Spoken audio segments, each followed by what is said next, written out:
Hi friends, നമ്മുടെ നാട്ടിലെ നിയമങ്ങൾ നല്ലതായിരുന്നു എങ്കിൽ ഒരിക്കലും ഇതുപോലുള്ള ക്രൂരകൃത്യങ്ങൾ നമ്മുടെ നാട്ടിൽ പെരുകില്ലായിരുന്നു. 2012 നടന്ന നിർഭയ കേസ് നമ്മൾക്ക് ആർക്കും ഒരിക്കലും മറക്കാൻ കഴിയില്ല. അതിന്റെ വിധി വരുന്നത് 2020 ഈ 4 പേരെയും വധശിക്ഷയ്ക്ക് വിധിക്കപ്പെടുന്നു. അന്ന് ഒരുപാട് നിയമങ്ങൾ ഉണ്ടാക്കി. ആ നിയമങ്ങളെല്ലാം എവിടെ? സ്ത്രീകൾക്ക് വേണ്ടി ഉണ്ടാക്കിയ നിയമങ്ങളെല്ലാം എവിടെ? എന്തുകൊണ്ട് നിയമങ്ങളൊന്നും പാലിക്കപ്പെടുന്നില്ല? നിയമങ്ങൾ ഉണ്ടാക്കിയാൽ മാത്രം പോരാ, അത് വേണ്ട രീതിയിൽ ഉപയോഗിക്കുക കൂടി വേണം. ഇന്ന് ഇപ്പോൾ നമ്മളെല്ലാവരും വിഷമത്തോടെ കാണുന്ന ഈ ഒരു കേസ്, കൊൽക്കത്തയിലെ യുവ ഡോക്ടറുടെ ക്രൂരമായ കൊലപാതകം. എന്താണ് അവിടെ സംഭവിച്ചത്? 36 മണിക്കൂറുള്ള കണ്ടിന്യൂസ് ഡ്യൂട്ടിക്ക് ശേഷം ഒന്ന് തലചായ്ക്കാൻ വേണ്ടി സെമിനാർ റൂമിലേക്ക് പോയതായിരുന്നു 31 വയസ്സുള്ള യുവ ഡോക്ടർ. കിടക്കാൻ പോയി. അതിനുശേഷം രാവിലെ ചെന്ന് നോക്കുമ്പോഴാണ് കാണുന്നത് അർദ്ധനഗ്നയായി കിടക്കുന്നു. മാത്രമല്ല ശരീരമാസകല മുറിവുകൾ, ക്രൂരമായ ബലാത്സംഗത്തിനിരയായി കിടക്കുന്നു. ഇത് കണ്ടതിന് ശേഷം ഈ പറയുന്ന അവിടുത്തെ പ്രിൻസിപ്പള് സന്ദീപ് ഘോഷ് പറഞ്ഞു, എനിക്ക് ഈ മരിച്ച യുവ ഡോക്ടർ എനിക്ക് മകളെ പോലെയാണ്, അതുകൊണ്ട് തന്നെ ഞാൻ ഇനി ഇവിടെ തുടരുന്നില്ല, ഞാൻ രാജിവെക്കുന്നു എന്ന് പറഞ്ഞ് അദ്ദേഹം രാജിവെച്ചു. ഇത് ആത്മാർത്ഥമായി അദ്ദേഹം പറഞ്ഞ വാക്കുകളായിരുന്നു. അദ്ദേഹം അവിടുന്ന് രാജിവെച്ച് 3 മണിക്കൂറിനുള്ള പുതിയൊരു സ്ഥലത്ത് ജോയിൻ ചെയ്യുന്നു. അത് മാത്രമല്ല, ഈ മരിച്ച ഡോക്ടറുടെ വീട്ടുകാരെ വിളിച്ചു വരുത്തി ആ കുട്ടി സൂയിസൈഡ് ചെയ്തതാണ് എന്ന് പറഞ്ഞ് അവരെ വിശ്വസിപ്പിക്കാൻ ശ്രമിച്ചതും ഈ പറഞ്ഞ സന്ദീപ് ഘോഷ് തന്നെയാണ്. അത് എന്തിനു വേണ്ടിയിട്ടായിരുന്നു അദ്ദേഹം അങ്ങനെ പറഞ്ഞത്?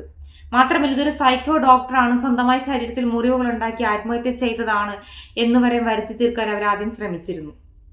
ഇതിന്റെയൊക്കെ പിന്നിൽ ആരാണ്? ഒരുപാട് ആളുകളുണ്ട്, എന്നാൽ യാതൊരുവിധ സംശയവുമില്ല. കാരണം ഈ ഒരു മൃതദേഹം കാണുമ്പോൾ തന്നെ അറിയാം, അർദ്ധനഗ്നയായി കിടക്കുന്നു, ശരീരമാസകല മുറിവുകൾ, ആന്തര്യാവയങ്ങളെല്ലാം ബ്ലീഡിങ്, ക്രൂരമായ രീതിയിലെ ബലാത്സംഗത്തിനിരയായ യുവതി മരിച്ചതിന് ശേഷവും അവർ ആത്മഹത്യ ചെയ്തതാണെന്ന് പറഞ്ഞ് വീട്ടുകാരെ പറഞ്ഞ് ബ്രെയിൻ വാഷ് ചെയ്യുകയായിരുന്നു. വീട്ടുകാർ വന്നിട്ട് 3 മണിക്കൂറോളം ആ മൃതദേഹം കാണിച്ചില്ല എന്നുള്ളതാണ്. 3 മണിക്കൂറിന് ശേഷമാണ് അവർ ആ മകളുടെ മൃതദേഹം കാണുന്നത്. മാത്രമല്ല, എത്രമാത്രം ക്രൂരമായ പീഡനത്തിനിരയായതിനു ശേഷമാണ് ഡോക്ടർ മരിച്ചത്. 36 മണിക്കൂറുള്ള കണ്ടിന്യൂസ് ഡ്യൂട്ടിക്ക് ശേഷം ഒന്ന് റെസ്റ്റ് എടുക്കാൻ വേണ്ടി സെമിനാർ റൂമിലേക്ക് പോയതായിരുന്നു ഡോക്ടർ. കൊലപ്പെടുത്തിയ പ്രതിയായ സഞ്ജയ് റോയ്, അയാള് ഹോസ്പിറ്റലിന്റെ പിന്നിൽ പോയി മദ്യപിക്കുകയും അതിനുശേഷം സെമിനാർ റൂമിലേക്ക് വരികയും ഇവരെ ക്രൂരമായി പീഡിപ്പിക്കുകയുമായിരുന്നു. അയാൾ ഒരു ബോക്സർ ആയിരുന്നു എന്ന് പറയുന്നുണ്ട്. അവരുടെ കണ്ണിൽ ഇടിച്ചിട്ട് കണ്ണിൽ വെച്ച് കണ്ണട പൊട്ടി ആ ചില്ല് കണ്ണിൽ തുളച്ചു കയറി. മാത്രവുമല്ല, ശരീരത്തിലും മൂക്കിലും വയറിലുമെല്ലാം മുറിവുകളും പാടുകളും, ദേഹമാസകലം മുറിവുകളും പാടുകളും, ആന്തരാവയവങ്ങളിൽ നിന്നെല്ലാം ബ്ലീഡിങ്. ഇതെല്ലാം പോസ്റ്റ്മോർട്ടം റിപ്പോർട്ടിൽ പറഞ്ഞതാണ്. അത് മാത്രമല്ല, 150 ഗ്രാം സ്പേം ഡോക്ടറുടെ ശരീരത്തിൽ നിന്ന് കണ്ടെത്തി എന്നുള്ളതാണ്. അതുകൊണ്ട് തന്നെ ഇതൊരാൾ ഒറ്റയ്ക്കല്ല, ഇതിന് വേറെ ആൾക്കാരും കൂടെയുണ്ട് എന്നാണ് പറയുന്നത്. പക്ഷെ ഇപ്പോൾ പിടിച്ചിരിക്കുന്നത് സഞ്ജയ് റായ് എന്ന് പറയുന്ന ഈ ഒരു ക്രൂരനായ സൈക്കോയാണ്. ഇയാളുടെ ഹിസ്റ്ററി നോക്കുമ്പോൾ ഇയാൾ 4 വിവാഹം കഴിച്ചിട്ടില്ല. 3 ഭാര്യമാരും ഇയാളുടെ സ്വഭാവ വൈകൃതം കൊണ്ട് ഉപേക്ഷിച്ചു പോയി.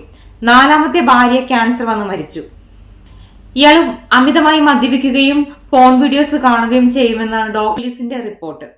ഇങ്ങനെയുള്ള ഒരു പ്രതിയുടെ ബാക്ക്ഗ്രൗണ്ട് ഒന്നും നോക്കാതെ തന്നെ ഇയാൾ ഹോസ്പിറ്റലിൽ വരുന്ന യാതൊരുവിധ സുരക്ഷാ സംവിധാനങ്ങളും അവിടെ ഇല്ല എന്ന് വേണം പറയാൻ. CCTVയോ മറ്റു കാര്യങ്ങളും തന്നെ ഇല്ല. പക്ഷേ ഈ ഒരു കോറിഡോറിലേക്ക് പോകുന്ന ഒരു ഭാഗത്തുള്ള CCTVയിലാണ് ഡോക്ടർ പോയി അതിനുശേഷം രാത്രിയിൽ ഈ പറയുന്ന പ്രതി സഞ്ജയ് റോയ് വരുന്നതും കുറെ മണിക്കൂറുകൾക്ക് ശേഷം അയാൾ തിരിച്ചു പോവുകയും ചെയ്യുന്നതെല്ലാം കണ്ടു. അതിനുശേഷമാണ് പോലീസ് നടത്തിയ പരിശോധനയിൽ അയാളുടെ വീട്ടിൽ നിന്ന് ഈ പറഞ്ഞ ഷൂല് ബ്ലഡിന്റെ പാടുകളെല്ലാം കാണുന്നു. അങ്ങനെയാണ് അറസ്റ്റ് ചെയ്യുന്നത്. പ്രതി കുറ്റം സമ്മതിക്കുകയും ചെയ്തു. പക്ഷേ ഇയാൾ ഒറ്റയ്ക്കാണോ ഇത് ചെയ്തത്?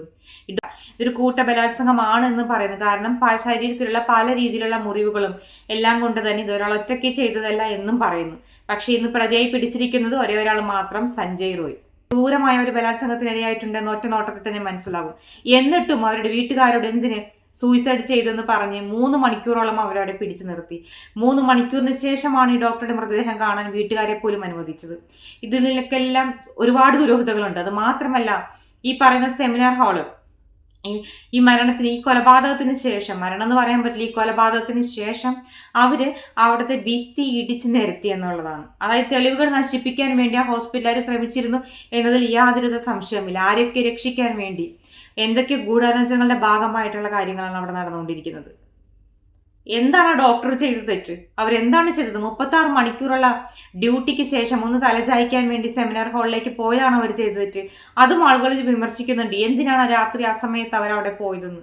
36 മണിക്കൂർ ഡ്യൂട്ടി കഴിഞ്ഞിട്ട് അവർക്ക് റെസ്റ്റ് റൂമില്ല, അവർക്ക് കിടക്കാനൊരു സ്ഥലമില്ല, ആ സെമിനാർ ഹാളിലുള്ള ഒരു ബെഞ്ചിലാണ് തല ചായ്ക്കാൻ പോയത്. അപ്പോഴാണ് ഈ പറയുന്ന സഞ്ജയ് റോയ് എന്ന് പറയുന്ന പ്രതി വരികയും ക്രൂരമായി അവരെ പീഡിപ്പിക്കുകയും അവരെ ഉപദ്രവം നടത്തുകയും അതിനുശേഷം കഴുത്ത് നെരിച്ച് കൊല്ലുകയും ചെയ്തത്. എന്നിട്ട് ഒന്നും അറിയാത്ത രീതിയിൽ വേറൊരു റൂമിൽ പോയി സുഖമായി കിടന്നുറങ്ങി രാവിലെ അയാളുടെ വീട്ടിലേക്ക് പോകുന്നു.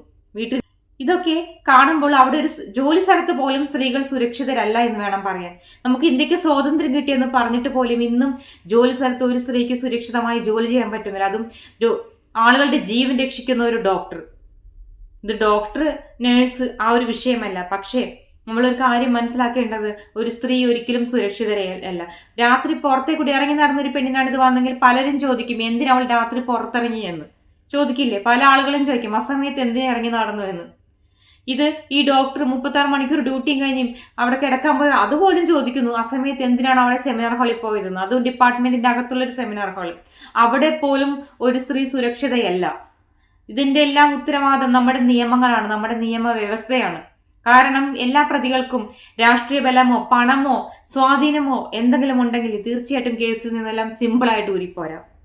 അതുതന്നെ കൂടുതൽ കുറ്റകൃത്യങ്ങൾ പെരുകുകയാണ്. ഇതിപ്പോൾ ഇന്ത്യൻ മെഡിക്കൽ അസോസിയേഷന്റെ ഭാഗമായി ഇത് ഇന്ത്യയിലെ എല്ലാ ഡോക്ടർമാരും എല്ലാവരും ജനങ്ങളടക്കം ഇറങ്ങി ഇപ്പോൾ സമരം ചെയ്യുന്നുണ്ട് ഈ ഒരു കാര്യത്തിന് വേണ്ടി. അല്ലാണ്ട് ഇത് കൊൽക്കത്തയിലെ ഒരു പ്രശ്നമായി മാത്രമല്ല നമ്മളിത് കാണുന്നത്. ഇന്ത്യ ഒട്ടാകെ നിർഭയ കേസിൽ എങ്ങനെ ആളുകൾ പ്രതികരിച്ചോ അതുപോലെ തന്നെയാണ് പ്രതികരിക്കുന്നത്. പക്ഷേ നിർഭയ കേസിലെ പ്രതികൾക്ക് ശിക്ഷ കൊടുത്തിട്ട് പോലും നമ്മുടെ നാട്ടിലെ ആൾക്കും പേടിയില്ല എന്നുള്ളതാണ്. നിയമത്തെ പേടിയില്ല, സ്വാധീനമുണ്ടെങ്കിൽ ഊരിപ്പോരാം എന്നുള്ളൊരു ധൈര്യം അവർക്കുണ്ട്. ഓഗസ്റ്റ് 15-ാം തീയതി എല്ലാവരും സമാധാനപരമായി സമരം ചെയ്യുകയായിരുന്നു, മെഴുകുതിരി തെളിയിച്ചുകൊണ്ട്.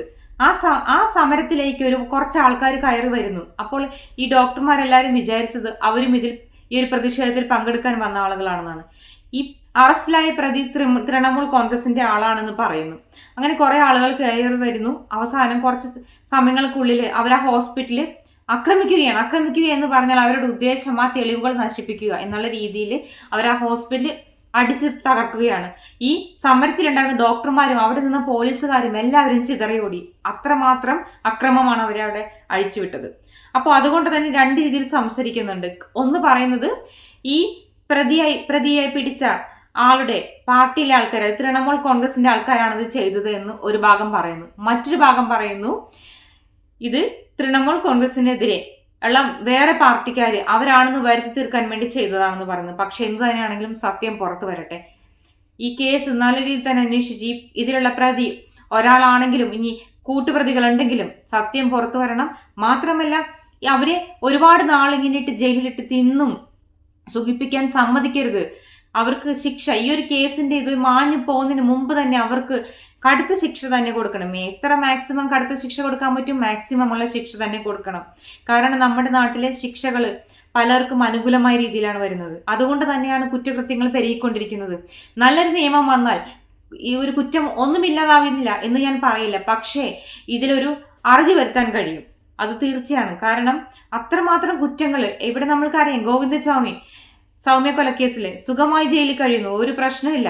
ജിഷ കൊലക്കേസിലെ പ്രതി എവിടെ? അങ്ങനെ ഒരുപാട് കൊലക്കേസിലെ പ്രതികളെല്ലാം ജയിലിൽ തിന്നും കുടിച്ചും കൊടുത്തും സുഖിച്ച് ജീവിക്കുകയാണ്. അതൊക്കെ തന്നെ എല്ലാവർക്കും അറിയാം. നമ്മുടെ നാട്ടിൽ എത്രമാത്രം ക്രൂരകൃത്യങ്ങൾ ചെയ്താലും സുഖമായി പുറത്തിറങ്ങാം, പണവും സ്വാധീനവും ഉണ്ടെങ്കിൽ. പണവും സ്വാധീനവും ഇല്ലാത്ത ഗോവിന്ദസ്വാമിയുടെ അവസ്ഥ നമുക്കറിയാം. എത്ര സുഖമായാണ് അയാൾ അവിടെ കഴിയുന്നത്. അതുപോലെ എത്ര ആളുകളുണ്ട്.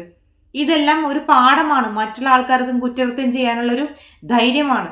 ഇന്ത്യൻ ശിക്ഷയിലുള്ള നിയമത്തിലുള്ള നിയമവ്യവസ്ഥ കൊണ്ട് തന്നെ പല ആൾക്കാർക്കും ഒരുപാട് കുറ്റകൃത്യങ്ങൾ നമ്മുടെ നാട്ടിൽ പെരുകുന്നുണ്ട്. സ്ത്രീകൾ സുരക്ഷിതരല്ല. എത്രമാത്രം സമത്വമെന്ന് എന്ത് പറഞ്ഞാലും ശരി, നമ്മുടെ സ്ത്രീകൾ ജോലി സ്ഥലത്തു നിന്നായിക്കോട്ടെ എവിടെ ആയിക്കോട്ടെ ഒരു സമയം കഴിഞ്ഞാൽ അവർ സുരക്ഷിതരല്ല എന്ന് വേണം പറയാൻ. നമ്മുടെ അമ്മമാര്, പെങ്ങന്മാര്, നമ്മുടെ പെൺമക്കള് ആരും ഇന്ന് സുരക്ഷിതരല്ല ഇന്ത്യയിൽ. സ്വമല്ല, ഈ മരിച്ച ഡോക്ടർ അവിടെ നടക്കുന്ന പല കാര്യങ്ങൾക്കെതിരെ പ്രതികരിക്കുന്ന ഒരു ഡോക്ടറായിരുന്നു എന്നും പറയുന്നുണ്ട്. അപ്പോൾ ഇതിൻ്റെയൊക്കെ സംശയം കൂടിയുണ്ട്. അല്ലെങ്കിൽ പിന്നെ എന്തിന് ഒരു ഡോക്ടർ മരിച്ച ആ റൂം, അതായത് ഒരു കൊലപാതകമാണ്, ഇത്രമാത്രം ക്രൂരമായ രീതിയിലുള്ള ഒരു കൊലപാതകമാണെന്ന് അറിഞ്ഞിട്ടും ആ ഹോസ്പിറ്റൽ അധികൃതർ ആ ഭിത്തി പൊളിച്ചു കളയാൻ ശ്രമിക്കുന്നത് എന്തുകൊണ്ട്? അപ്പോൾ അവർ പറയുന്നത് റെസ്റ്റ് റൂം പണിയാൻ വേണ്ടിയിട്ടാണെന്ന്. അല്ലെങ്കിൽ അതൊക്കെയാണോ ചെയ്യേണ്ടത്? നമുക്കറിയില്ലേ. ഒരു കേസിൽ ഇത്രയും വലിയൊരു ക്രൂരകൃത്യം നടന്ന ഒരു സ്ഥലത്ത് അവർ തെളിവുകൾ നശിപ്പിക്കാൻ വേണ്ടി ചെയ്തതല്ല, അതിൽ യാതൊരു സംശയവുമില്ല. അപ്പോൾ ഇത് ഒരാളല്ല, ഒന്നിലധികം പ്രതികളുണ്ടെന്നുള്ളതിൽ യാതൊരു സംശയവുമില്ല. ഇപ്പോൾ അറസ്റ്റ് ചെയ്ത ഒരാളാണെങ്കിൽ എന്തുകൊണ്ട് അവർ ഇങ്ങനെയൊക്കെ ചെയ്യുന്നു? ഈ ഒരു തെളിവുകൾ നശിപ്പിക്കാൻ ശ്രമിക്കുന്നു.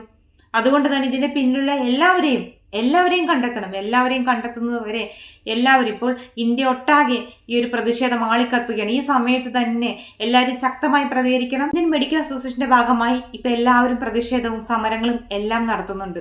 ഡോക്ടേഴ്സ് മാത്രമല്ല, സാധാരണ ജനങ്ങളും എല്ലാവരും തന്നെ നിരത്തിലിറങ്ങിയിട്ടുണ്ട്.